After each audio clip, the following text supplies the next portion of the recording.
Hello friends, good evening. How are you? Value Education Course 2, that is VEC2.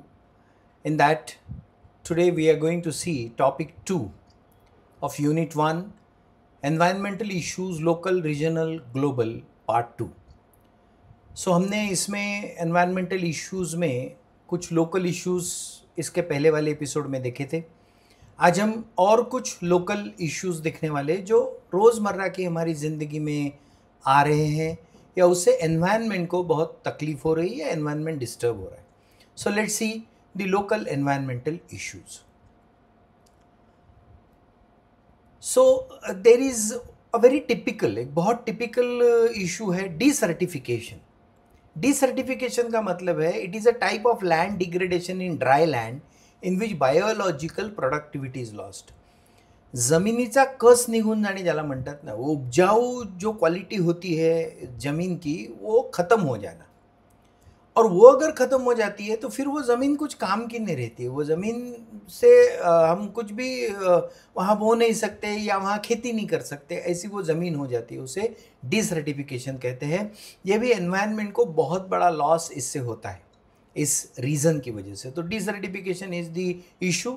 Causes क्या है, ऐसा क्यों होता है? एक तो ओवर ग्रेजिंग, बहुत ज़्यादा एनिमल अगर ग्रेजिंग करते हैं, अगर चारा खाने के लिए एनिमल अगर बहुत ज़्यादा जाते हैं ना, तो वो ओवर ग्रेजिंग की वजह से ज़मीन का उपजाऊ क्वालिटी जो है वो ख़त्म हो जाती है। डिफॉरेस्टेशन ये तो है ही। जैसे आप लोग देखेंगे यहाँ पे कि लोकल इश्यूज हो, या रीजनल हो या ग्लोबल हो, ये एक दूसरे से जुड़े हुए हैं। एकातून एक आहे सगळं, एकावर दुसरं डिपेंड आहे, दुसऱ्यावर हे डिपेंड आहे। त्यामुळे आपण सगळ्याच बाबतीत जर अवेअर झालो तर आपल्याला एन्व्हायरमेंटच्या बाबतीत जे इश्यू येतात ते इश्यू येणार नाहीत। आणि त्यासाठी म्हणून डिफॉरेस्टेशन, जंगल कमी होऊन राहिलं, आपण इंट्रूड करून राहिलो।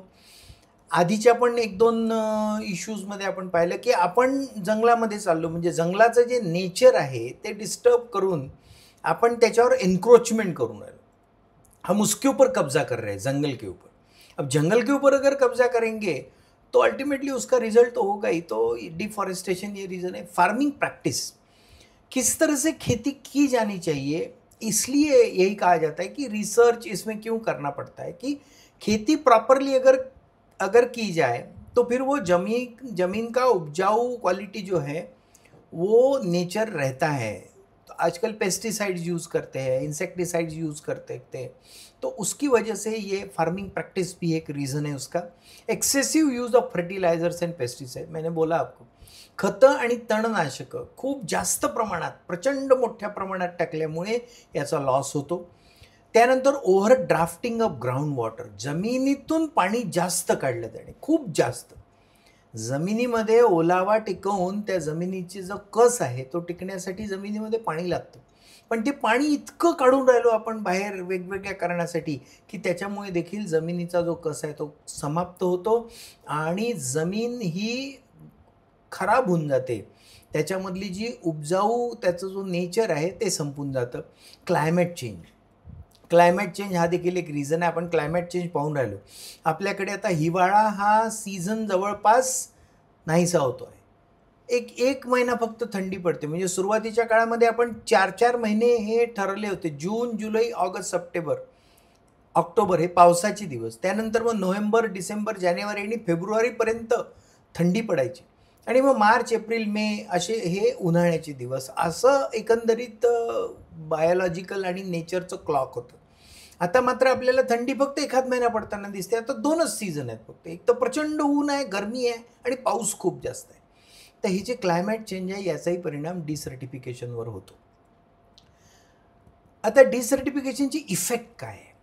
पहिला तर महत्त्वाचा आहे, farming becomes next to impossible. तुम्ही विचार करा की ज्या जमिनीमधून the crop which is provided, the field which is providing crops gets dead, जमीन डेड होणे, जमीन मरून जाणे, असं जर झालं तर शेतीच करता येणार नाही। आणि शेती जर झाली नाही तर आपण खायचं काय? खाएंगे क्या हम? ऐसा है, पीक जर पिकलं नाही तर आपण खाणार काय? फ्लडिंग, मोठ्या प्रमाणात पूर। तुम्ही पहा आता सध्या आपण अनेक बातम्या वाचतो, ऐकतो, पाहतो की प्रचंड मोठ्या प्रमाणात पूर येतो आणि त्याच्यामुळे जमिनीचं डिसर्टिफिकेशन होतं. बायोडायव्हर्सिटी लॉस, पहिल्या युनिटमध्ये आपण जे पाहिलं बायोडायव्हर्सिटी, ही जी बायोडायव्हर्सिटी आहे जी सगळ्यांना एकत्रित घेऊन राहण्याचं सांगते, त्या डायव्हर्सिटीचा लॉस हा देखील त्याला कारणीभूत आहे. मायग्रेशन, मोठ्या प्रमाणात मायग्रेशन होते आहे. मायग्रेशन म्हणजे प्राण्यांचं, पक्ष्यांचं. जे पक्षी त्या ठिकाणी असतात तर त्यांच्यामुळे त्या ठिकाणी ती जमीन उपजाऊ राहते. ते पक्ष्यांचं मायग्रेशन हा देखील एक रिझन आहे. आता याच्यामध्ये सोल्युशन काय काढता येऊ शकतात आपल्याला? पहिलं सोल्युशन आहे policy changes related to how people can farm. शेती कशी करायची याच्या संबंधीची पॉलिसी बदलली पाहिजे. The policy must be change and the farmers must be trained in a proper manner. They must be given training how to farm properly. That is number one. Secondly, education. Education हा देखील एक खूप महत्त्वाचा भाग आहे. Education ज्याला आहे, ज्याला ज्ञान मिळतं, त्याला वेगवेगळ्या गोष्टी कळतात ना. जसं आपण आता व्हॅल्यू एज्युकेशनच्या माध्यमातून शिकून राहिलो. एक चांगला नागरिक होण्याच्या दृष्टीने आपले पावलं पडत आहेत, चांगल्या गोष्टी आपल्याला कळत आहेत, नेमकं काय केलं पाहिजे हे कळते. Technology advancement, that is also necessary. Technology to be used in farming. So farming is to be supported by technology so that the desertification of the land may be saved. Restricting mining practices, मोठ्या प्रमाणात mining practices चालते. जमिनीतून खाणीतून काढलं जातं, कुठे पोलाद काढलं जातं किंवा कुठे वेगवेगळे मोठमोठ्या खाणी असतात, कोळसा काढला जातो, कुठे मेटलचे ओअर्स काढले जातात. हे सगळं काढलं जातं आणि त्यामुळे रिस्ट्रिक्ट करणं गरजेचं आहे मायनिंग प्रॅक्टिसेस. आणि रिफॉरेस्टेशन, जंगलं पुन्हा वाढवणे, वृक्षारोपण करणे. कार्यक्रम म्हणून एकाच खड्ड्यात दरवर्षी पुन्हा वृक्षारोपण करणे असं नाही, तर जमेल त्या ठिकाणी आपल्याला वृक्षारोपण करता आलं पाहिजे, झाडं लावता आली पाहिजे, फॉरेस्ट वाचवता आलं पाहिजे. हे जर आपण केलं तर आपल्याला डिसर्टिफिकेशन या लोकल एन्व्हायरमेंटल इश्यूशी डील करता येईल. Will see the next. What is next? Water scarcity. तुम्हाला मला सध्या भेडसावणारा अतिशय मोठा प्रश्न आहे. It is a lack of sufficient available water resources to meet the demands of water usage in the region. एखाद्या रिजनमध्ये पाण्याची जेवढी गरज आहे, पाणी हे जीवन आहे, पाण्याशिवाय तुम्ही आम्ही जगू शकत नाही, पण त्या पाण्याची कमतरता एखाद्या परिसरामध्ये जेवढी गरज आहे तेवढी न प्राप्त होणे, याला वॉटर स्कॅर्सिटी असं म्हणतात. काय कारण आहे त्याचे? Over use of water. आपण अतिशय चुकीच्या पद्धतीनं वाटेल तसा वापर करतो पाण्याचा. नळ घेऊन, पाईप हातामध्ये घेऊन रस्ते साफ करणारे लोक आपल्याला दिसतात. रस्त्यावर धूळ पडणारच आहे, पण इतक्या मोठ्या प्रमाणात रस्ते धुवायचे, गाड्या धुवायच्या, कार असेल घरी तर ती कार पाईप लावून धुतली जाते, प्रचंड पाणी वाहतं. आपण ओव्हर यूज करतो पाण्याचा मोठ्या प्रमाणात. पोल्युशन ऑफ वॉटर, पाणी खराब होणे, पाण्याच्या जवळ केमिकल्स असतात, पाणी घाण सोडतो आपण पाण्यामध्ये. आपण जी वापरतो ती सगळी घाण आपण सोडतो, कारण त्याचे ट्रीटमेंटचे प्लांट नाही आहेत आणि त्यामुळे पोल्युशन आहे.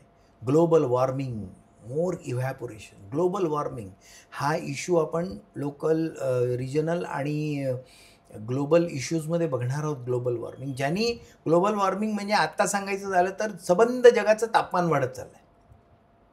तापमान वाढत जाणे म्हणजे साधारण एप्रिल महिन्यामध्ये वगैरे प्रचंड गरमी व्हायची, आताच व्हायला लागते. फेब्रुवारी मार्च महिन्यामध्ये प्रचंड तापायला लागतं आणि त्यामुळे global warming, more evaporation, illegal dumping near water bodies. पाण्याचे जे स्रोत आहेत, मग तलाव असतील, नदी असतील, समुद्र असेल, त्याच्या बाजूनी इल्लिगल डम्पिंग, अतिशय घाण वस्तू किंवा कचरा हा सगळा अशा वॉटर बॉडीजच्या बाजूनी ठेवायचा आणि त्याच्यामुळे ते पाणी पोल्युटेड होतं. हा देखील एक मोठा प्रॉब्लेम आहे. नॅचरल डिझास्टर, इन्फ्रास्ट्रक्चर लॉस, मोठे वादळ येतात कारण आपण नेचरशी खेळलो, आपण नेचरला खराब केलं. जसं ओरिसामध्ये आपल्याला सांगितलं जातं की मँग्रोवचे जंगल होतं मोठ्या प्रमाणात, समुद्रकिनारी मँग्रोवचं जंगल होतं, ते सगळं कापलं. ते मँग्रोवचं जंगल म्हणजे शिल्ड होतं. मोठे वादळ, जे वादळांना तुम्ही आम्ही थांबवू शकत नाही, पण त्याला थांबवण्यासाठी निसर्गानेच एक शिल्ड तयार केलं होतं मँग्रोवच्या जंगलाचं, पण ते मँग्रोव कापले आणि त्यामुळे डायरेक्ट तो वारा मोठ्या प्रमाणात नुकसान करून जातो. त्यामुळे असे नॅचरल डिझास्टर्समुळे इन्फ्रास्ट्रक्चर लॉस होतो. पाणी चांगल्या पद्धतीनं साचवून ठेवण्याच्या सिस्टीम ज्या आहेत त्या कोलॅप्स होतात आणि त्यामुळे देखील लॉस होतो. ड्रॉट, नो रेनफॉल, दुष्काळ पडतो. म्हणजे आपल्याच देशामध्ये सध्या अशी स्थिती आहे की एका बाजूनी एखाद्या राज्यामध्ये इतकं पाणी, इतका पाऊस पडतो की पुरामुळे घरचे घरं वाहून जातात.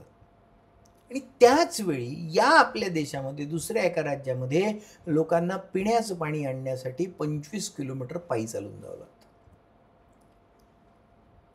हा फरक आहे. आणि त्यासाठी म्हणून वॉटर स्कार्सिटी हा एक मेजर इश्यू आहे. तो मेजर इश्यू झाल्यामुळे इफेक्ट काय त्याचा? Lack of excess of drinking water. प्यायला पाणी नाही लोकांना. स्वच्छ शुद्ध पाणी प्यायला नाही आहे. 24-24 किलोमीटर जाऊन घाण पाणी प्यायला लागतं कधी कधी. हंगर अँड पॉवर्टी, त्यामुळे भूक. पाण्याशिवाय तुम्ही आम्ही जगूच शकत नाही मित्रांनो, आपण जगू शकत नाही. त्याच्यामुळे गरिबी, डिझीज अँड सस्टेनेबल इश्यू, मोठ्या प्रमाणात आजार पसरतात. मग दूषित पाणी पिलं की आजार पसरतात, पोटाचे आजार होतात, मग ते विकार कायमस्वरूपी राहतात. असं स्वच्छ पाणी न मिळाल्याचे परिणाम आहे. आणि म्हणून आपण जे स्वच्छ पाणी रस्त्यावर उबडतो ना, रस्त्यावर धुतो ना, आणि लोकांना म्हणल्यानंतर त्याचा राग येतो. मी फिरायला जातो सकाळी, तर मला तो एक माणूस पाईपनी पूर्ण रस्ता धुताना दिसतो. कितीतरी गॅलन पाणी तो वाया घालवतो. त्याला म्हणल्यानंतर तो मला म्हणाला की हमारा पाणी है, आप क्यों बोल रहे? तुझं कुठं आहे पाणी? हे पाणी कोणा एकाचं नाही आहे, हे संबंध पृथ्वीचं पाणी आहे. ते आपण वाया घालवतो. Destruction of habitat and loss of biodiversity. बायोडायव्हर्सिटीचा लॉस इथेही त्याच्यामुळेच आहे. आणि हॅबिटॅट, वेगवेगळे प्राणी जे आहेत, वेगवेगळे प्राण्यांची जी एकत्रित वस्ती आहे, एकत्रित बायोडायव्हर्सिटी, ती डिस्टर्ब होऊन जाते, डिस्ट्रक्ट होऊन जाते. आणि त्यामुळे पाण्याचे स्रोत देखील कमी होतात. त्यामुळे वॉटर स्कॅर्सिटी हा एक मेजर इश्यू फक्त भारतात नाही, संबंध जगामध्ये आहे. आता याची सोल्युशन्स काय आहेत? पहिलं, सेव्ह वॉटर व्हेनेवर पॉसिबल. मित्रांनो, मैत्रिणींनो, जिथे जमेल तिथे पाणी वाचवा. कॉलेजमध्ये असाल तर नळ वाहत असेल तर बंद करा. टाकी भरली असेल, ओव्हरफ्लो होत असेल तर जाऊन सांगा. जितकं जमेल तेवढं पाणी आपण वाचवलं पाहिजे. आपण तो बेसिनचा नळ सुरू ठेवून दात घासतात लोक. तो कशाला चालू ठेवायचा? अतिशय चुकीचं आहे. आपल्याला जमेल तेवढं पाणी वाचवलं पाहिजे. मी फक्त वाचवल्याने काय होणार आहे? मी आज 1 बादली पाणी वाचवलं म्हणजे मी पृथ्वीच्या आतमध्ये असणारं पाणी वाचवलेलं आहे. आणि ती माझ्यासाठी अतिशय मोठी गोष्ट आहे. Recycle water. पाण्याला रिसायकल करण्याच्या ट्रीटमेंट प्लांट आता उभारले पाहिजे, शासनाने उभारले पाहिजे. तो एक अतिशय महत्त्वाचा भाग आहे. Improve practice related to farming. शेतीशी रिलेटेड फार्मिंग जे आहे ना, शेतीशी रिलेटेड असणारं जे व्यवस्था आहे ना, त्या बदलल्या पाहिजे. स्प्रिंकलर लावतात किंवा ड्रिप इरिगेशन करतात आजकाल. त्याचा खर्च परवडत नसेल, शासनाने त्याला मदत करावी. पण ड्रिप इरिगेशननी बरोबर झाडाच्या मुळाशी पाणी पोचतं. नाही तर तुम्हाला माहिती आहे, पाणी आपल्याला अनेकांना आता शेती माहिती असेल तर ते पांदन असते आणि त्याच्यामधून ते पाणी वाहत जातं सगळं. मग त्या मधल्या ठिकाणी जिथे झाडं नाही आहे तिथेही पाणी, तेही ओलं होतं. काही गरज नाही त्याची. ड्रिप इरिगेशन जर असेल तर बरोबर झाडाच्या मुळाशी पाणी जातं आणि त्यामुळे खूप मोठं पाणी वाचू शकतं. Less use of chemicals in farming causing water pollution. Chemicals कमी वापरले पाहिजे शेती करताना. केवढ्या मोठ्या प्रमाणात आपला देश कृषीप्रधान देश आहे. प्रचंड मोठ्या प्रमाणात लोक शेती करतात आणि तिथे खूप जास्त केमिकल्स वापरतात आणि त्या केमिकल्समुळे वॉटर पोल्युशन होतं. Improve sewage system. आपल्याकडची घाण पाणी, सांडपाणी वाहून नेण्याची सिस्टीम चांगली झाली पाहिजे. कारण जिथे ती सिस्टीम चांगली नाही आहे तिथे ते घाण पाणी चांगल्या पाण्याच्या नदीमध्ये जाऊन पोचतं. चांगलं पाणी खराब करण्याचं काम ती सीवेज सिस्टीम करते. कारण ती चांगली नाही आहे, ती वाहत नाही आहे व्यवस्थित. ते पाणी वाहून जात नाही, सांडपाणी, घाण पाणी आपल्या घरातलं. आणि त्यामुळे ते चांगल्या पाण्याच्या स्रोतामध्येच जाणार. ते वाहून गेलं पाहिजे, हे बघितलं पाहिजे. Better water distribution infrastructure. चांगल्या पद्धतीने पाणी डिस्ट्रीब्यूट करण्याची सिस्टीम असली पाहिजे. या सोल्युशन्समुळे आपण वॉटर स्कॅर्सिटीसारख्या या सिस्टीमला सुधारू शकतो. शेवटचं आणि महत्त्वाचं सोल्युशन एज्युकेशन. शिक्षणाने माणूस शहाणा होतो. पण शहाणा होतो म्हणजे कसा होतो की तो पाणी वाचवतो. तो पाणी वाया जाऊ देत नाही. पाणी वाया घालवत असेल कोणी तर त्याला टोकतो, त्याला सांगतो की तू पाणी वाचवलं पाहिजे आणि स्वतःही वाचवतो. लोक आपल्या टाकीमध्ये पाण्याचे नळ सुरू करून देतात आणि बाहेर फिरायला चालतात. स्वच्छ शुद्ध पाणी त्या टाकीमधून नालीमध्ये मिसळत राहतं.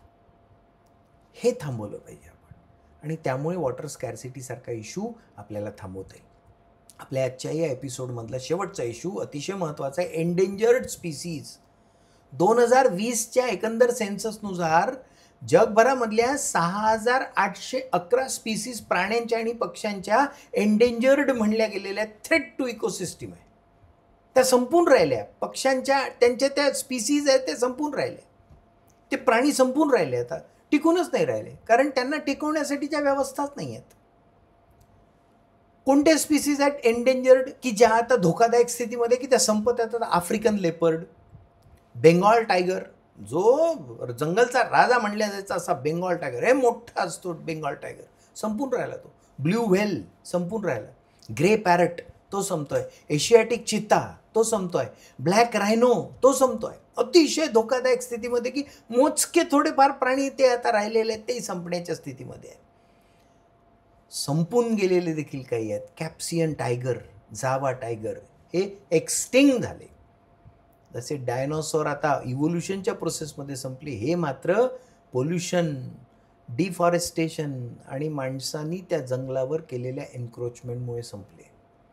किती धोकादायक गोष्ट आहे. काय कारण आहे याचं? Destruction of habitat. त्यांचं हॅबिटॅट जे आहे, त्यांचं जे एकंदर बायोडायव्हर्सिटी ती डिस्टर्ब केली जाते. तिथे रस्ते बांधले जातात, तिथे मोठमोठ्या पॉवर लाईन जातात आणि त्यामुळे त्यांच्यामध्ये प्रजनन क्षमता कमी होते. So reproduction systems are decrease. Then hunting, that is also problem. शिकार करतात, हंटिंग आजही. Pollution, that itself is a big problem. Insufficient production rate, and that is why due to the destruction of habitat, due to the problems in their biodiversity system, their production rate is decreased, insufficient. They are also suffer with diseases. खूप आजार होतात त्यांना. Conflict between wild life and human आता एक मोठा problem आहे. There is a big conflict सध्या प्राण्यांमध्ये आणि माणसांमध्ये, कारण माणसं हे प्राण्यांच्या घरामध्ये जाऊन आक्रमण करायला लागले, एन्क्रोचमेंट करायला लागले. When man started encroaching the life and boundaries of animal, then animal started entering in to man's territory and then they attack. When they attack, then people kill them. So this is a conflict which is going on. That is also a big cause of extinction of some of the very important species in this world. Now what is the effect of it? Biodiversity and chain reaction disturbance. Food chain जी आहे ना, त्याच्यामध्ये या प्राण्यांचं अतिशय महत्त्व आहे. They are very much important in the food chain. One of it is lost, then everything is lost. काय असते फूड चेन? जसं उदाहरणादाखल वाघ जर मेला तर गवत खाणाऱ्या प्राण्यांना तो खात नाही आणि मग त्यांची संख्या इतकी वाढते की ते आपलं अन्न खाऊन टाकतात, शेती खाऊन टाकतात. तुम्हाला माहिती असेल की या आपल्या काही परिसरांमध्ये हरणं येतात शेतामध्ये आणि पूर्ण शेत ध्वस्त करून टाकतात, किंवा रोही येतात, पूर्ण शेत खाऊन टाकतात. सो त्यांना खाण्यासाठी म्हणून वाघ हे निसर्गाने बनवलं. God has created this food chain, but if we kill somebody in that food chain, then that food chain will get disturbed. And if it gets disturbed, then there is a direct threat to our existence. आपल्या रहिवासी असण्याला, आपल्या राहण्याला धोका आहे तो. Disease, some animal act as buffer at plague सारखं example झालं. काही आजार जे आहेत ना ते प्राण्यांवर पहिले येतात, मग माणसांवर येतात. जसा प्लेग होता, आता प्लेग नाही आहे पण जुन्या काळात जेव्हा यायचं तेव्हा उंदरावर यायचं पहिले, तो उंदीर मरायचे, मग माणसांवर यायचं. तर ते बफर होतं, ते निघून जातं. क्रॉप यील्ड, शेतीचं अन्नधान्याचे पिकं येणं कमी झाले, कारण बीज कमी झाले. बीजमुळे रिप्रोडक्शन होतं. Loss of medical resources, medical sources, काही प्राणी आणि वनस्पती ह्या मेडिकल सोर्सेस आहेत, औषधं बनतात त्यांच्यापासून, ते लॉस झालं. आणि इकॉनॉमिक इफेक्ट, टुरिझम कमी झालं. आज काही गावं असे प्रसिद्ध होते की त्या ठिकाणी असणाऱ्या त्या प्राण्यांमुळे ते प्रसिद्ध होते, ते प्राणीच कमी होऊन गेले आता, त्यामुळे त्याचा इकॉनॉमिक इफेक्ट आहे. आता याच्यावर सोल्युशन्स कुठले आहेत? Number 1, information and education. पुन्हा पुन्हा पुन्हा एज्युकेशन. आणि एज्युकेशन म्हणजे व्हॅल्यू एज्युकेशन कोर्स महत्त्वाचा आहे आपला कोर्स, की याच्यामध्ये आपण शिकतोय नेमके प्रॉब्लेम्स. अन्यथा हे प्रॉब्लेम्स कुठे शिकले जातात? आपल्या रेग्युलर कोर्समध्ये याचं इन्क्लुजनच नाही आहे, फार कमी प्रमाणात आहे. पण इथे आपण या कोर्समध्ये मुद्दाम शिकतोय की ही इन्फॉर्मेशन असली पाहिजे, एज्युकेशन. मला माहिती पाहिजे ना कोणते स्पीसीज एंडेंजर्ड आहेत, तर कारण एक दिवस माणसाची स्पीसी एंडेंजर्ड व्हायची या सगळ्या गोंधळापायी. Never purchase product made from threatened or endangered species. ठरवलं पाहिजे हे चामड्यापासून बनलेल्या वस्तू. आणि मग आपल्याला ते गॅरंटी देतात की हे रिअल चामडं आहे, खरं चामडं आहे. त्या अरे ते चामडं किंवा ते जे लेदर आहे, जे लेदर आपण when we purchase a leather purse worth rupees 4,000, and when that shopkeeper says that this is the original leather, that means it is prepared or it is made out of killing one animal. एका प्राण्याला मारून तैयार केलेली है ती. किसी एक प्राणी को मार दिया है और उसके बाद में उसे बनाया है. ऐसा कोई भी चीज़ परचेस करना बहुत बुरी बात है. वो हाथी के दांत से बनी हुई चीज़ें, उससे बनी हुई भगवान की मूर्ति रखते हैं पूजा करने के लिए. क्या बात है ये? हाथी के दांत से बनी हुई भगवान की मूर्ति. क्या वो भगवान ये बोलता है क्या? भगवान ने ऐसा कहा है क्या? लेकिन वो दांत निकालने के लिए उस हाथी को मारते हैं, कभी कभी जान ले लेते हैं उसकी. Elephants are killed just for the purpose of snatching away the things. फिर क्या है? तो इसलिए ऐसा कुछ भी परचेस करना बहुत गलत बात है. Harnessing wild life is illegal. Stop doing that. That is also illegal. You cannot harness wild life, but there is a habit of harnessing wildlife, and that is why it is illegal. So stop doing it. We should not do that. So these are the local problems which we have understood. That is the end of topic 2. There is environmental issues, local, regional, global. That was the part 2. Okay. Now in the next episode we are going to see the topic 2 part 3, and in that we will talk about the regional and global issues, environmental issues, which are more diverse. बड़े issues है और वो सिर्फ region और दुनिया के issues है. जो issues हमने देखे वो लोकल थे, वो रोज़मर्रा की हमारी ज़िंदगी के इशू थे. लेकिन पूरी दुनिया को परेशान करने वाले एनवायरनमेंट से रिलेटेड कुछ इशू है जिसके बारे में दुनिया बात करती है. ऐसे इश्यूज़ के बारे में हम नेक्स्ट एपिसोड में देखेंगे. तब तक मेरा चैनल है, उसे लाइक कीजिए, शेयर कीजिए, सब्सक्राइब कीजिए, अपने दोस्तों से शेयर कीजिए, और सारे सोशल मीडिया पे I am available there. So follow me, meet me, so that you can get the different type of notification about these videos. अब ये कोर्स जो हम पढ़ा रहे हैं ये बीएससी और बीकॉम के लिए भी अवेलेबल है. बीकॉम पार्ट 1 सेकेंड सेमेस्टर के स्टूडेंट्स के लिए भी यही कोर्स अब दिया गया है यूनिवर्सिटी के द्वारा. तो आप लोग भी ज़रूर पढ़िए और जुड़ते रहिए. Okay, so thank you so much for being with me. Take care and take care of the environment. That is most important. Thank you so much. Bye bye.